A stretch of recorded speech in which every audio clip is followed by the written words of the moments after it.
C S हा course 3 स्टेजमध्ये असतो. C S, E E T, executive आणि प्रोफेशनल. हे तिन्ही स्टेज 3 ते 4 वर्षाच्या आत होऊ शकतात. दर 6 महिन्यात आमच्या एक्झाम्स असतात आणि दर 6 महिन्यात जर तुम्ही 2-2 महिने जरी तुम्ही अभ्यास केला तरी तुम्ही सी एस बनू शकता 3 वर्षात. आणि हे 3 वर्ष तुम्ही आयुष्यातले दिल्यावर तुम्हाला आयुष्यभर डायरेक्ट बोर्डमध्ये एंट्री मिळतं. बोर्ड ऑफ डायरेक्टर्स तुम्ही ऐकलं असेल की मोठ्या मोठ्या कंपन्यांचे मोठे मोठे डायरेक्टर्सपर्यंत तुम्ही आयुष्यात कधी पोहोचू शकत नाही. ते भरपूर लोकांचं स्वप्न असतं त्यांना एकदा भेटण्याचं पण.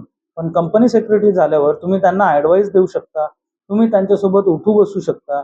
आणि हा एकच असा कोर्स आहे इंडियामध्ये जो गव्हर्नमेंट रिकग्नाइज असल्याशिवाय गव्हर्नमेंट रिकग्नाइज पण आहे आणि त्याच्यासोबत एवढ्या सगळ्या अपॉर्च्युनिटीज आहेत. सो मी परत तुम्हाला सगळ्यांना आवाहन करेल की ह्या कोर्समध्ये खूप जास्त पैसे पण लागत नाही. तिन्ही स्टेजेस पकडून आणि एक्झामिनेशन्स वगैरे सगळं पकडून 3 ते 4 वर्ष जे तुम्हाला मी सांगितलं की तुम्ही सी एस होऊ शकता, या पूर्ण 3 ते 4 वर्षाचा खर्च सी एस इन्स्टिट्यूटच्या फीज आणि एक्झाम फीज सगळं पकडून नॉट मोर दॅन 60-65,000 लागतात. एवढ्या स्वस्त पैशात एवढा मोठा ब्लॉकबस्टर कोर्स कुठलाही दुसरा नाही आहे. आणि माझी तुमच्या माध्यमातनं ही विनंती आहे की हे मॅक्झिमम लोकांपर्यंत पोचवा.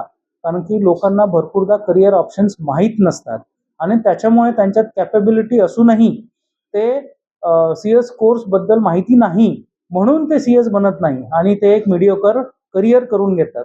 माझं म्हणणं आहे की सी एस हा कोर्स जर लोकांना कळला तर त्यांना कळेल की सी एस काय करू शकतात. तुम्ही गुगलवर बघा, तुम्ही चॅट जीपीटी किंवा कुठल्याही ए आय टूल्सवर what is C S and what are the opportunities for C S हे सर्च करून जर बघितलं तर तुम्हाला सगळं काही सी एस बद्दल कळेल.